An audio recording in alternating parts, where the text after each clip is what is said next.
Magandang umaga, Graceline. Magandang umaga. Panalo si Alex Yala, panalo rin si Sandro Marcos. Bago ang lahat, mag-music muna tayo ng ating channel music. Toto Housing Tirador. The favorite song of my Apo Bertinito.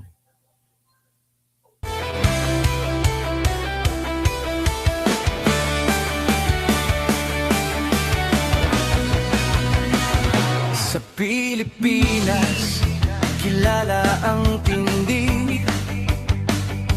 Hindi kayang bayaran ni numan ang kanyang prinsipyo. Kapag may inaapi, siya ang nariyan. Kapag may bayaran, siya ang hadlang.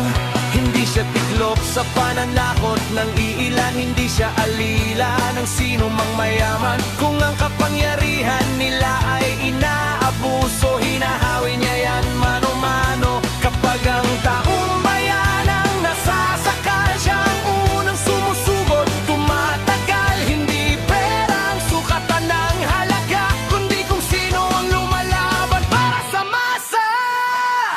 Toto kasing tirador, toto kasing tirador, kakampi ng naaapi, kalaban ng sakim na mandarambon. Toto kasing tirador, toto kasing tirador, hindi kayang bilhin ang puso niyang matibay.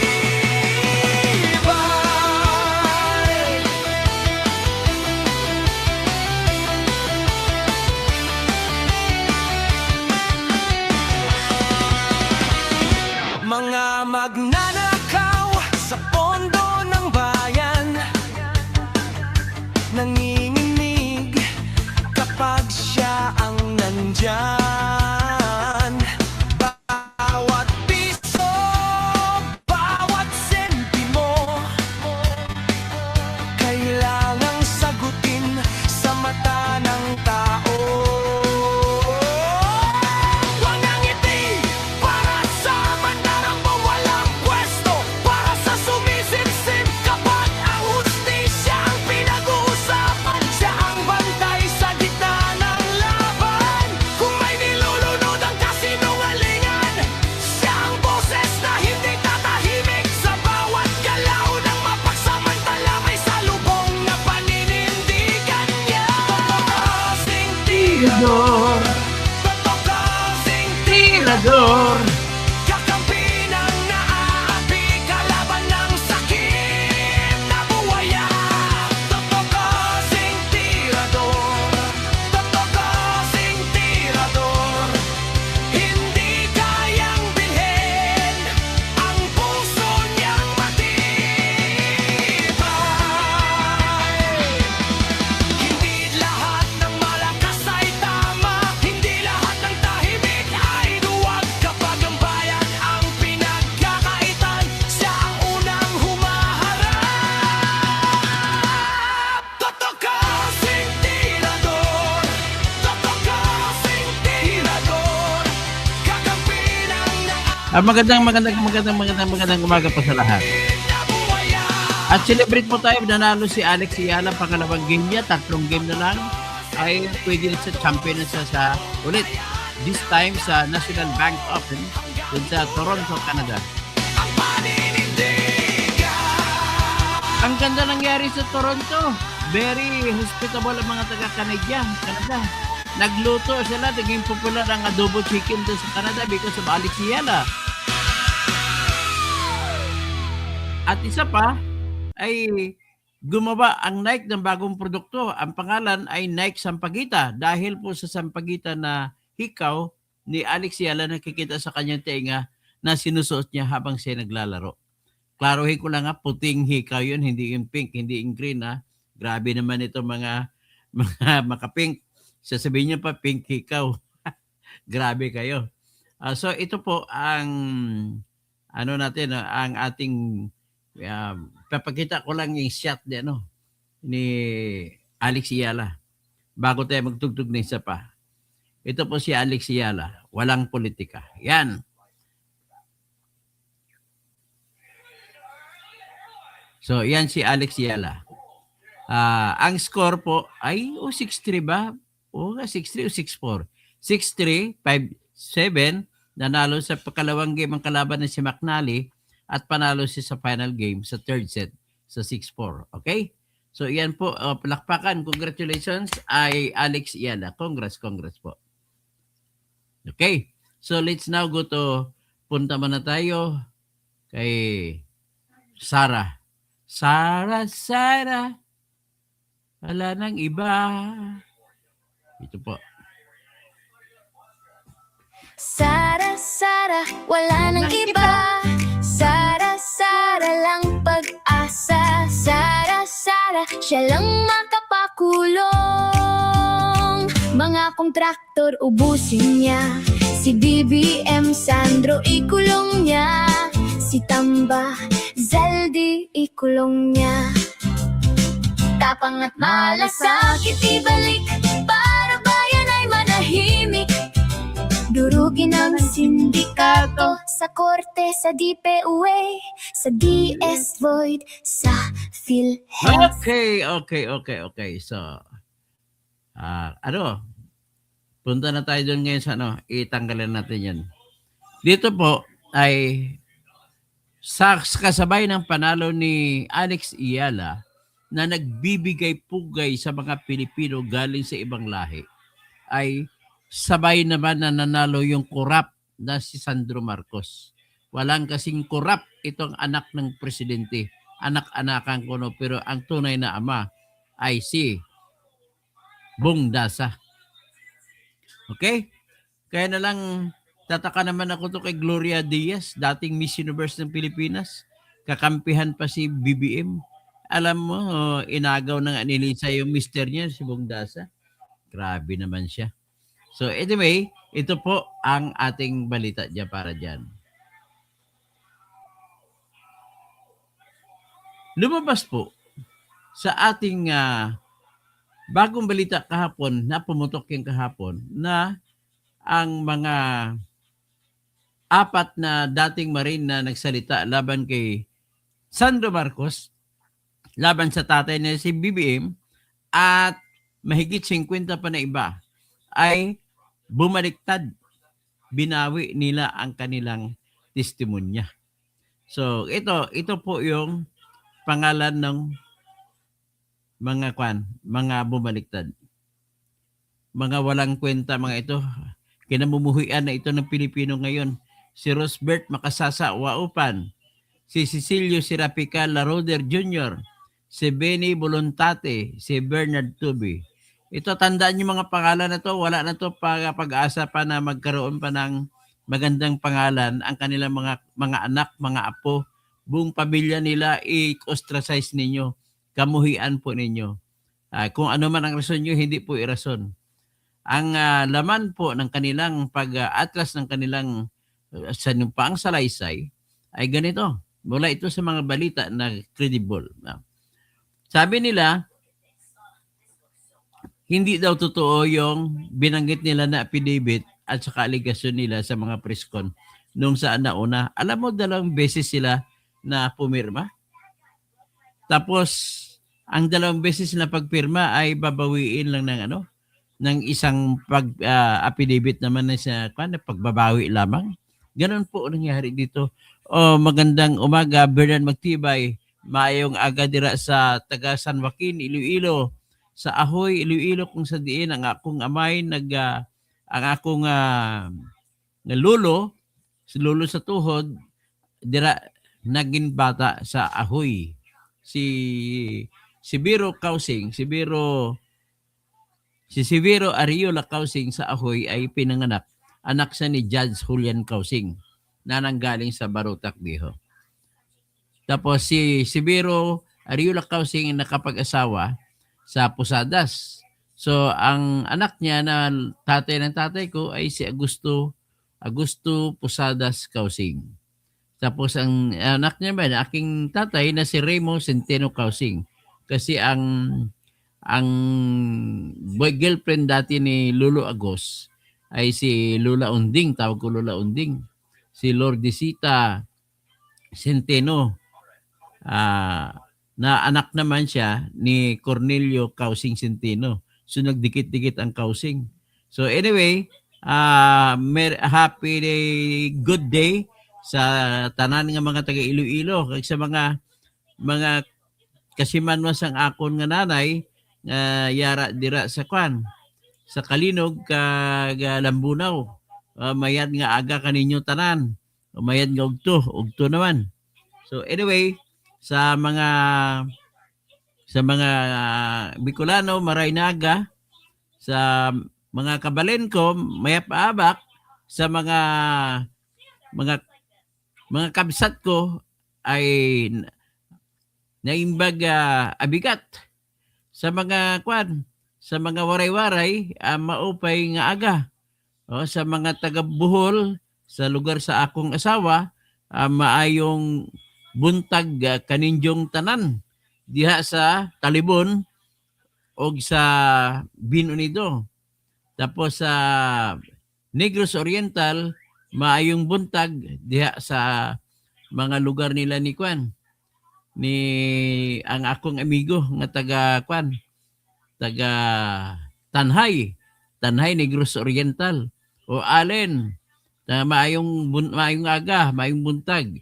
O sa mga sa mga taga Negros Occidental kay nakalimutan ko pangalan ni basta marami kayo dyan. Lahat ng taga Bacolod, the City of Smiles, maayong aga sa inyo tanan. Tapos, sa Coronadal, maayong aga sa inyo tanan. Si Mayor Bing Pabi, Arkel, maayong aga. Kay former Congressman Peter Miguel, maayong aga man.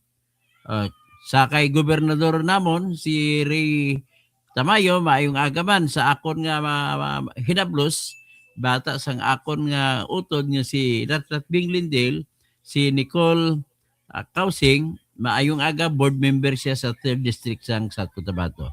So, okay. So, masanto siya kabuwasan sa mga kamag-anak namin mga Centeno dyan sa Pangasinan. Tapos, ito pa, pag-usapan na natin, no? So, ngayon, yung nag-withdraw ay itong pangalan niya ay, ulitin ko lang. Ang pangalan ng withdraw ay si Roosevelt Makasasa Waupan, Cecilio Sirapica Laruder Jr., Benny Voluntate, Bernard Tubi.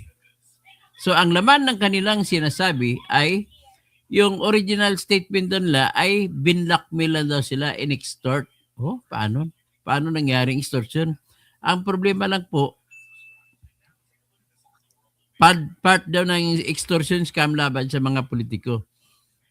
Ang intention daw yun ay magbuo ng sitwasyon na kung saan makikita sila ng publiko at yung mga pinangalanang politiko na tumanggap ng pera mula kay Saldico. At ang mga pangalan nun na ipinangalanan nila at nagpamalit. Wala, ang hirap naman ito. Kinasuhan na kayo ng libel tsaka perjury, paano malusutan yan? So, ang isa naman sa kanila ay nagsalita na binawi niya kasi ang pinagmulan daw nito sinama sa 18 Marines at istorya ng mga basura para sa isang blackmail scam. So, binabanggit nila yung pagbanggit daw nila, blackmail daw yun, scam. So, ang isa naman, ang claims na promises, pinangakuha daw sila ng mga malaking pera na hindi naman daw dumating. Tsaka, ang family security na nila, alang-alang ilang daw, delikado ang pamilya nila. So, bakit delikado? Kung totoo, bakit delikado? Kaya daw sila nag-withdraw, bumalik na kasi delikado na yung pamilya nila. Tapos, may pinangako daw si Baligod sa kanila na malaking pera, hindi naman daw dumarating. At saka po si former Representative Mike Defensor, saka Marcoleta daw. Tapos, yung iba nagsasabi nga na yung pinirmahan daw nila noon ay nakahanda na daw, gawa na ata ni Baligod. Tapos ang motibo daw sa nila na pag-atras ay gusto lang daw manahimik. Manahimik, makapatahimik pa kayo. Mali ang mga ginawa ninyong mga rason, mga utoy. Bakit po? Ay hindi po kayo patatahimikin. Mumurahin ang buong pamilya ng buong Pilipinas. So yan, number 1, na hindi ka matatahimik. Number 2 po ay makukulong kayo sa perjury. Bakit po? 2 beses na kayo pumirma na kung ano binabanggit ninyo sa original ninyo sinasabi at nag-press con pa kayo kung ano namang sinasabi sa press con ay nababawi ng isang pirma lang. At kung sinasabi niyo hindi totoo yon, ibig sabihin kasuhan po kayo ng perjury sa unang sinabi ninyo. Ha? Pia Kapipita, no? Rasmia Ibrahim. Sa mga pagari akan, agupakat akan Rosa Barm, sa mga tausog, sa Basilan, sa Hulo, sa Tawi-Tawi, Assalamualaikum warahmatullahi ta'ala wa barakatuh. Tapos sino pa isa? Sa San Joaquin kayo, alam ko, balaan ko Bernard, sa San Joaquin ka. So mine. So yan po ang nangyari. Analisahin natin. Pero bago natin analisahin, ipakita muna natin yung mga kwan. Ito may counterclaim pala si Baligod sa kanila. Sabi ni Lady Baligod, Attorney Baligod sa kanila, ay hindi daw totoo na pinwersa ng mga yan nung pumirma silang 2 affidavit. Na hindi daw totoo yung tinakot. Sino naman si Baligod para makapanakot? Wala namang siyang clout, hindi naman si impluensya. At saka nag-promise, hindi daw siya nag-promise sa malaking bigay. Tapos kung pinaramisan naman ng malaking bigay, bakit tumagal pa kayo bago bumaliktad? Yan po, dapat nung una pa lang, nung hindi na kagad nabigay, dapat hindi na kayo binawi nyo na kagad. Ilang buwan ba? Kailan ba kayo lumabas, di ba? February 6, 2025 at 2026? Ano na ngayon? Agosto na. August 6 kasi kayo bumaliktad. So, August 6 saka February 6, ilang buwan yan? March, April, May, June, July, 7 buwan. Kung totoong kinuyog kayo, niloko kayo, January, February pa lang, March, naka-withdraw na kayo, nakabaliktad na kayo. Ang ibig sabihin po, hindi totoo yung inyong dahilan kung bakit kayo bumaliktad. Tapos, kakasuhan kayo ng, siyempre, ng mga nagagalit. Siguro ako, sige, magsasampa ako ng kaso. Perjury laban sa inyo. Tapos ang inyong at saka libel din. Kasi na-announce na ninyo. Pagkatapos, kakasuhan ko muna kayo ng libel. At saan ko ba sila pwede kasuhan? Generally speaking, ay ang damage kahit saang lugar nangyari. Okay? So, isa daw, at least one of the remaining Malita Boy, si George Villalon, claimed yung isa sa mga Malita Boy na inaya ay hindi pumayag. 20 to 25 million ang inalok sa kanila. So, ibig sabihin, bawat isa tumanggap ng 20 million hanggang 25. Ang iba pa raw ng mga opisyal sa kampo nila ay nagbigay ng pangkontra din ng opinion. Si Ombudsman ay nagalit din sa kanila at tinuro ni Ombudsman Remulla si Romualdez. Tapos ang nangyari din naman, si Antonio Trillanes, nag-withdraw kagad Withdraw kagad, ibig sabihin, totoo yung mga text message na umikot-ikot noon na si Trillanes ang nagtitik sa kanila. Yan po ang katotohanan. Si Trillanes ay talagang traidor sa inang bayan ito. Siya po ang dahilan kung bakit nag-withdraw mga ito. Pero huwag kayo kasi siguro kasi may 14 pa natitira. At itong 4, no, sabi ni Boying Remulla, isama niya sa plunder complaint, itong 4.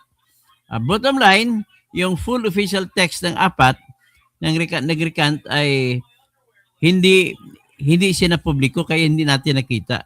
So what exists publicly is contemporaneous news lang. Yan lang na ngayon nakikita natin at saka balita-balita na in-interview sila. So having said so, ano ang konteksto nito, no? Sa February 26 sila lumabas. 18 sila, ulitin ko lang, publicly claim sila yung mga bodyguard ni Saldico at nag-deliver sila ng pera at sa pamamagitan ng kanilang abogado na si Livito Baligod ay nagsagawa sila ng affidavit at sinabi nila lahat. Binigyan pa nila ng litrato, mga maleta, binigyan pa nila ng ang isa mamaya ko na sabihin. Basta kompleto lahat. Asan ka magsabi na ano kayo? Tinakot kayo tapos voluntary pa kayo nagbibigay ng mga litrato? Ay nako, kakahiya kayo talaga. Ha? Kakahiya talaga kayo. Hindi po paniwalaan ng husgado ang inyong sinabi. So ngayon, sabi ni Remulla, ewan ko, maniwala, hindi po ako niwala diyan kay Remulla. Hanggang ngayon naniniwala ako na drama lang ni Remulla yung kaso kay Tambaluslos. Yan po ang aking nakikita diyan. Kaya hindi po ako naniniwala diyan. So anyway, ang sabi ni Remulla ay kasuhan niya isama sa kaso yung 4 na nag-withdraw. So ngayon, anong mangyari? Panalo si Sandro Marcos. Akalain mo si Sandro Marcos, tingin ko talaga ha, Sandro Marcos, walang ibang sobrang interesado dyan maliban kay Romualdez at saka ikaw, saka si tatay mo. Tatay mo na peke. Walang ibang taong interesado na magbaliktad dyan. Naulitin ko lang, si Romualdez, pero pinakamalaking interest meron dyan ay si BBM tsaka si Sandro. Bakit po? Tinuro si Sandro tsaka BBM. Naggrabe ang kanilang mga flood control, pagnanakaw sa flood control. Sa mga kanyang pag-i-inspect, sigit-sigit sa pundo. Oh. Tapos, may litrato pa lumabas si Bernard Tubi. Pag-deliver na ng maleta doon, 5 maleta na malalaki, sa Paway, Ilocos Norte, nagpa-picture pa siya. Ang photographer pa si Saldico. Ay, nako. Kakahiya ka, Bernard Tubi. Paano may paliwanag yung litrato ngayon? O, ito po si pakita natin si Sandro Marcos. Ay, nakakahiya mga ito. O, yan si Sandro Marcos, oh. Ay, nakakahiya tong tawong ito. Yan. Distrito ni Sandro Marcos, District 1 sa Ilocos Norte, kabilang sa pinakamaraming flood control project sa bansa. No? Grabe. So panalo na ngayon si Sandro Marcos kasi nag-withdraw ng 4 na testigo laban sa kanya. Pero ang problema lang, may natira pang 14. Ay, nako. Ito po ang nangyari sa bayan natin. Bayan kung sinilangan. Kaya nga, kakanta-kanta na lang si Freddy Aguilar eh. Sabi ni Freddy Aguilar, ang nagbabagi ay hindi umaayaw. Ang umaayaw ay hindi nagbabagi. Kaya wag tayo umayaw. Kaya yung mga 4 na marino na yun, umayaw kayo. Talo kayo. Kayo ang talo. Kasama niyo si Sandro. At malapit na po kasi yung 2028. Kaya kinabahan na sila. Nagla-last 2 minutes na yan sila. Kailangan nila makapaglagay ng dingding na harangan nila lahat ng kaso na dadarating pag si Sara Duterte ng presidente. Yan po ang mangyayari dyan. Walang patawad dyan. Walang patawad kay Sandro. So ngayon, at kasunod yan, ipakita din natin ito.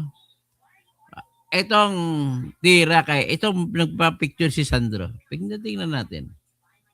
Grabe naman ito. Sandro, hindi ka ba nahiya? Bata-bata mo pa, kurakot ka na.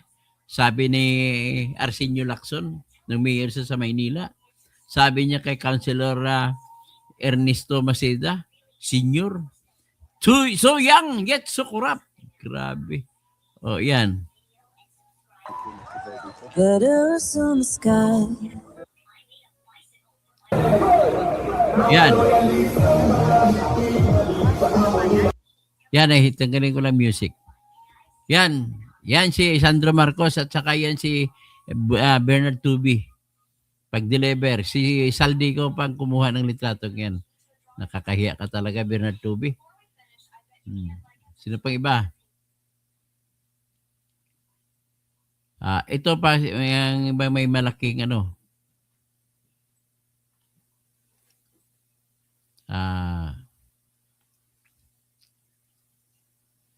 Ito pang iba, no?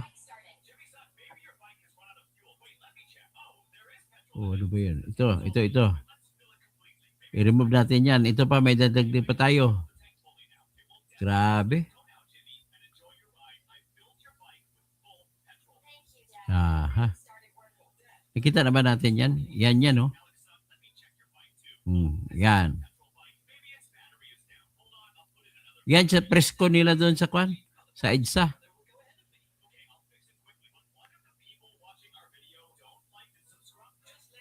Ito yung isa, yung mas clear.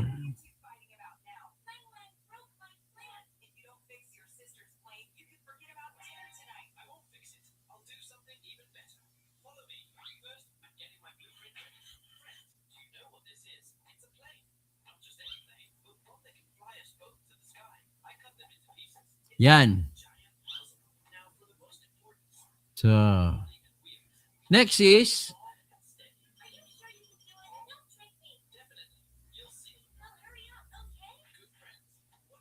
ay, pakita muna natin ito.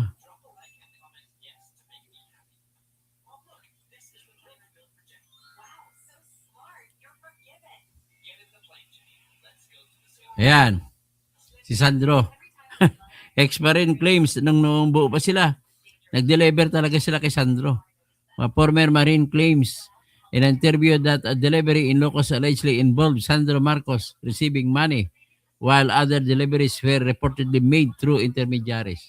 So, yan po ang nakikita nating mga ebidensya na nagpapakita na talagang nag-deliver. Ito naman, ang dami na. 50 million each sa mga kada maleta. Ito naman, grabe naman ito. Ayan, Sandro Marcos received 5 maletas containing 50 million each. So 250 million yun. Dineliver sa Paway, Ilocos Norte. Grabe. So ano pa? Ito naman, si Sayang ang bayad. Pero pakinggan muna natin ito. Panalo talaga si Sandro. Sa gobyerno. Ang detalye sa exclusive agenda report ni Joash Malimban. Tila mayroon daw favorite contractor si Pangulo. Ayan ni na PBBM at ng kanya umanong paboritong contractor sa Ilocos Norte. Mula nang maupo ang Pangulo, lumobo raw ang mga kontratang nasusungkit ng kumpanya mula sa gobyerno. Ang detalye sa Yan po kay exclusive Alcid. agenda report Alcid ni Joash Construction. Malimban. Tila mayroon daw favorite contractor si Pangulong Bongbong Marcos sa Ilocos Norte. Yan ang inilahad ni former Ilocos Sur Governor Chavit Singson sa isang press conference ngayong araw. Ang contractor daw na ito, walang iba kundi ang Megapolitan Builders and Construction Supply. Bawal yan, pero paborito na ng kontraktor. Karamihan, bilyon ang binigay sa kanya. Noong konsel pa lang itong si Alcid, kontraktor na, paborito na ni Bongbong Marcos na kontraktor ito. So, wala na silang hiya. Mayor na, binigyan pa ng bilyones na construction, mga flood control sa Ilocos Norte. Una nang iniulat ng Billionaire News Channel na direktang pagmamayari ni incumbent Lawag City Mayor James Brian Alcid ang Megapolitan Builders. Hanggang sa kasalukuyan, pangalan niya ang nakalagay bilang Authorized Managing Officer ng kumpanya sa DPWH Contracts. Kahit na 2022 pa siya nagsimulang umupo sa pamahalaan bilang konsehal. Matapos si endorso ng Team Marcos noong 2025 elections, tinalo niya sa pagkaalkalde ng Lawag City si former Mayor Michael Marcos Quion, isang kilalang kritiko ng pamilyang Marcos kahit na pinsang buo siya ni PBBM. Sinuri ng Billionaire News Channel ang mga kontratang napanalunan ng Megapolitan Builders. Mula 2016 hanggang 2025, aabot sa 334 contracts worth 8.8 billion pesos ang nakubra ng kumpanya. Pero kung hihimayin ito, tila mas malaki pa ng 5 beses ang nakubrang kontrata ng Megapolitan Builders mula 2022 hanggang 2025 kaysa 2016 hanggang 2021. From 2016 to 2021, 152 contracts worth 1.9 billion pesos ang nakuha ng Megapolitan. Marami pa sa mga kontrata nito mula 2016 hanggang 2018 naka-joint venture sa iba pang mga kumpanya. Taon-taon, hindi aabot sa 500 million pesos worth of contracts ang napananalunan ng kumpanya sa mga taong ito. Pero pagputok ng 2022, kasabay ng pagiging konsehal ni Alcid at pag-upo bilang Pangulo ni PBBM, biglang umakyat sa 917 million pesos ang presyo ng mga kontratang nakuha ng Megapolitan Builders. Pagsapit ng 2023, dumoble ito sa 2 billion pesos. 2 billion pesos worth of contracts muli noong 2024 at 1.8 billion pesos naman noong 2025. Sa kabuuan, aabot sa 6.9 billion pesos ang presyo ng mga kontratang nakuha ng kumpanya sa loob lang ng 3 taon mula 2022. Malayong malayo sa 1.9 billion pesos worth of contracts na nakuha nito sa loob ng 5 taon mula 2016 hanggang 2021. Hindi pa kasama dyan ang JC08 Builders Corporation na nakakuha ng 123 contracts worth 679 million pesos mula 2024 na nakapangalan naman sa kapatid ni Alcid. Sinubukan ng Billionaire News Channel na kunin ang panig ni Mayor Alcid pero hindi ito tumugon sa aming mensahe. Wala pa ring tugon dito ang Ayan ni na PBB So makita mo, unfair naman si Ombudsman. Si Ombudsman Remulla, bakit mo kakasuhan si Bong Revilla, si Jinggoy nang dahil lang nag-insert? Ito si Sandro nag-insert din ito, bakit di mo kinakasuhan? Unfair ka? Unfair! Unfair! Walang kwenta. So, ngayon, ito yung pag-deliver na may litrato pa si Toby sa kay Marcos na senior. Grabe naman ito. Ikitingnan natin .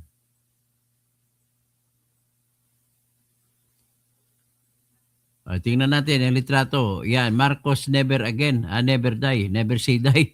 Ayan, si Toby at saka si BBM. Toby at saka si Sandro. Dalawang korap. Basahin natin. Si Big Boss ng Aguila, sa pagdinig ng Senado, nilahad ni dating Marine na si Bernard Tubi na umano'y naghatid sila ng mga maletang may lamang pera na tinatayang 20 million hanggang 50 million bawat isa sa tahanan ng pamilya Marcos sa Paway, Ilocos Norte. So, ngayon, samantala may iba pang testigo na sabi na makapaghatid din sila ng pera sa Malacanang para kay President Marcos. Ayon kay Attorney Libby Baligod, tinatayang umabot sa 805 billion ang kabuang halaga ng perang dumaan sa kanilang operation. So, yan po ang nakikita natin. So, nakakahiya, di ba? Sobrang nakakahiya. Tapos ito naman, tingnan nyo yung yan dapat nating sigilin kay BBM pag matanggal na siya sa pwesto. Ito. Magkano utang ng bawat Pilipino? Kaya mo bang maging Pilipino? Utang ng Pilipino sa ngayon is 19.7 trillion pesos. Populasyon ay sa 2024 ay 112,727,776. I-divide mo, ang utang ng bawat Pilipino ay 169,130 pesos and 36 centavos. Yan po ang problema sa atin. Tapos sabi naman ni Edo Manzano, ang batas ay ginawa para protektahan tayo sa korap. Pero anong nangyayari? Ang mga korap ang pinaprotektahan. Yan ang problema. So, well, si Marco Rubio naman, nagpaalala, International Criminal Court is ilehitimo na international organization. Kaya sigurado ako na pinagsabihan na ni Marco Rubio si Marcos. At gumawa pa rin siya diskarte na matutulong sa ICC na dalhin si Baturon. Anong klase ka? So, kaya yan po ang ating papuntahan naman natin si Sayang ang Bayot. Patungkol naman po ito sa mga projects ni Sandro sa Ilocos Norte. Ito, si Sayang ang Bayot. Ayan. Yan. Hindi siya nagmura. Hindi siya nagalit. Sa mga tulay, binisita ni Vince Dizon at hindi siya nagmura. Hindi siya nagalit. Sa mga tulay sa Ilocos Norte na si Super Mario lang ang makakatawid. Kasi wala pang sahig. Ayan tulay na hindi pa hindi matatawiran. Na tulay. Ayan. Di ba? tulay, hindi pa nagagawa. August lang ito kinunan ha. Pero August lang yung sabi sa August mga lang. report, eto'y tapos na. Diba? Kita ninyo? Ganon kagaling. No, ganun daw kagaling si Meron Bibi din Kan, dito parang si Sandro. flood control, eh. So, sa banda rito. Pero lahat yan, baliwala na, hindi na kasi nagbumaliktad na si Bernard Tubi. Ini-inspection. Binisita. Ayan. Tanggalin natin yan, balik tayo sa iba. O, ito naman, tandaan yung mga mukhang ito. Dapat ito managot makulong. Hindi ko na lang i-music yan. Ayan ha. Number 1, 42.39 billion daw ang proyekto ni Sandro. Tapos si BBM naman, Beach the Buzzer, pinirmahan niya yung 6.326 trillion na budget yung 2025. Grabe. Tapos si Saldico naman, tinuro si Marcos at saka si Romualdez ng 100 billion na budget insertion.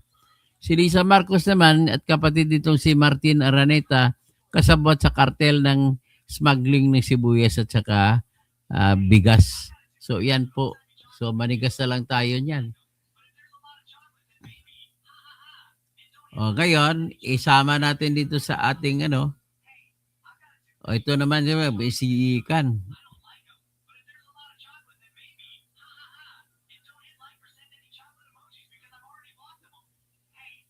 Ito yung comment. Basahin natin ang comment ng team leader ng Marines.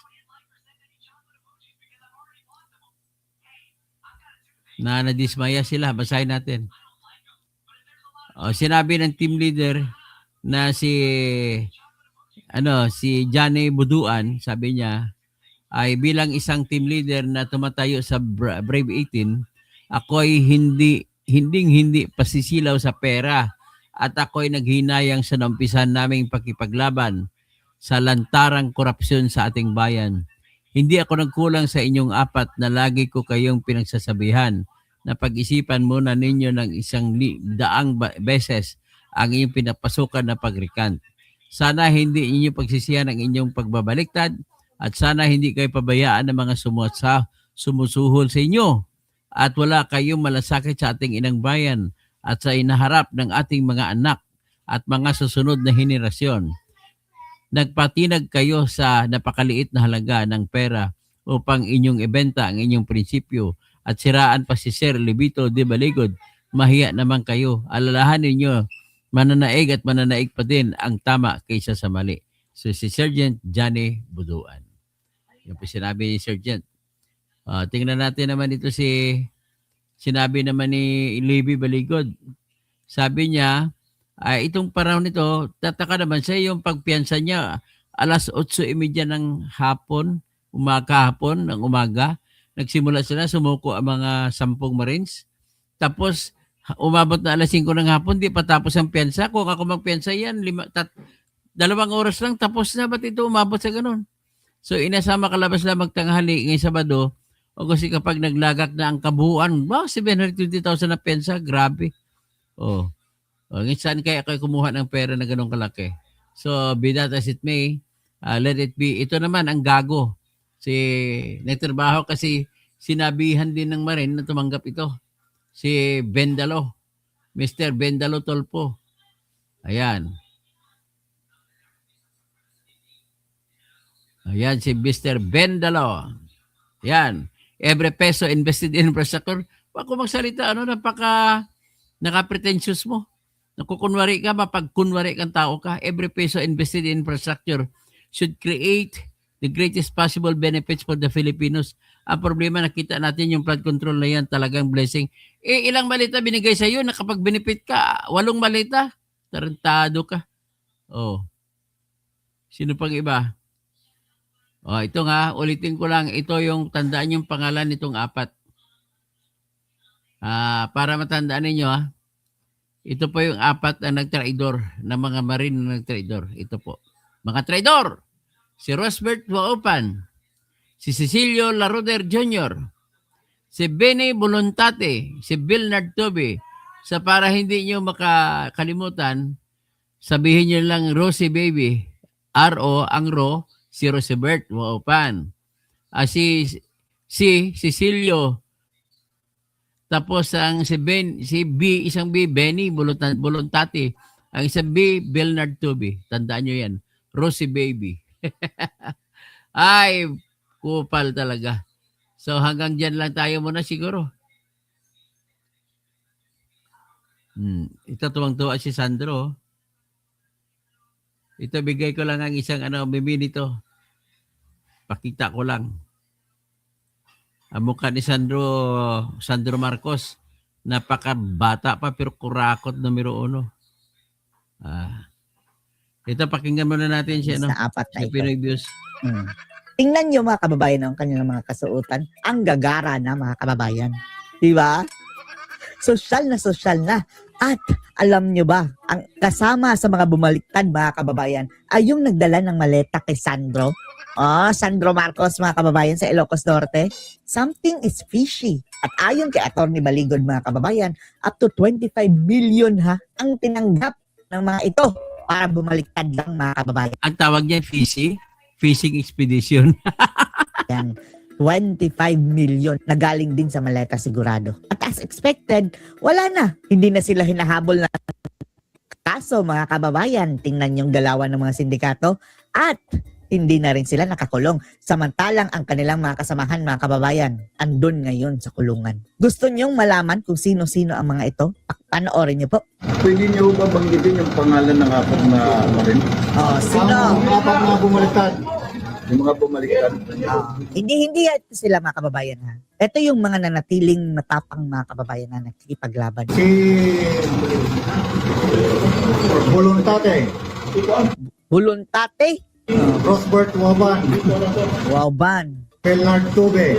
Bernard Tube. Yan mga kababayan ang, di ba? Siya yung isa sa mga nagdala ng maleta kay Sandro Marcos. At nakapagpa-picture pa nga mga kababayan. Bakit? Ang tanong, magkano ang dahilan? Laruder. At saka merong isang kasama nila na hindi nakasama sa amin, na hindi pumirma ng affidavit. Si Valderrama. Valderrama. I-review natin yan Dahil, di ba, nung una silang nagpakilala, binanggit nila ang kanilang mga pangalan. Sa tingin niyo Ngayon, takip na ng mukha Yung mga bumaliktad yung mga kababayan, tapos nanira na. Sige, bumaliktad kayo. Ngayon, happy-happy kayo. Tapos later on, kasama kayo sa kaso. Kung 25 million mga kababayan, kasama na kayo sa kurakutan. Anong naibayan to nito? Yung sa ebidensya namin na lagi nilang inano sa amin, sinesend, or yung mga 25 million. Up to 25 million Tapos din namin yung mga video call namin. Sir, comment dito sa apat na nag-reflect. Apat po ba yun? Apat sila. Actually, matagal na silang nagsasabi sa akin. Yan, expected natin yan na mayroon talagang titiklop dyan mga kababayan. Matatakot, masisilaw sa pera. At pwede rin naman ginipit ang pamilya. Kaso nga lang, later on, mananagot kayo. Lalong-lalo na gagawa-gawa pa sila ng kwento. Kung mga kababayan, umatras sila, pwede naman umatras. Huwag lang silang magkarga na sasabihin nila, binayaran ako nila Baligod o kung sino mang nasa likod niyan, ng mga Duterte. Okay so yan po ang nakikita natin. At so ngayon nakikita natin kung sino bumaliktad. Si Remulla naman galit na galit. Kunwari, pagkagalit na galit. Ay, nako, buhay talaga to. Okay, so hanggang dyan na lang muna ang vlog natin sa ngayon. So, good PM po Sir Toto. Napakadama, maupay na kulop sa mga mga waray-waray. Good PM po Sir Toto. Napakadaming ebidensya pero bulag po ang Ombudsman at Blue Ribbon Committee. Tuloy lang po Sir Toto. Anyway, ang iyong advocacy para sa bayan, watching from Toledo City. So maayong hapon kanimo diha sa inyo bebot galagala. Helen Bagyo, Bergie Piquero, Sandro Isoyang and Sukurap, Congressman Ever. Okay, mine. Basmia Ibrahim, Mapia Kapipita, si Basmia Ibrahim. So, insala, Bernard Magtibay sa lalawigan ng San Joaquin. Iloilo, San Joaquin. Tapos, sino pang iba? Si Meryl Basbas. Magandang hello. Okay, kay Ingkong Binago, Ruo sa Kiamba, Barangay Nalus. Mapia Kapipita sa inyo. Bapa Ingkong, sa mga pagareakan, mga imailip, ago iminilip, Ruo sa Balut Island, mapia maugto sa inyo langon. Okay? Hanggang dyan lang muna tayo at ipaglaban ang ating bayan. Tandaan lang po lagi, walang api kung walang magpapaapi. At ang nagwawagi ay hindi umaayaw. Ang umaayaw ay hindi nagwawagi. Yan po ang bilin ni Freddy Aguilar bago siya lumisan. Si Freddy Aguilar po ang pinakatanyag, the greatest Ilocano singer of all time. So, yan ang ating talo pa si Basil Valdez dyan. si Basil Valdez, ngayon at kailanman, sumpa kong iibigin ka, ngayon at kailanman. Okay, magandang hapon po. Maupay nga kulop sa mga waray-waray.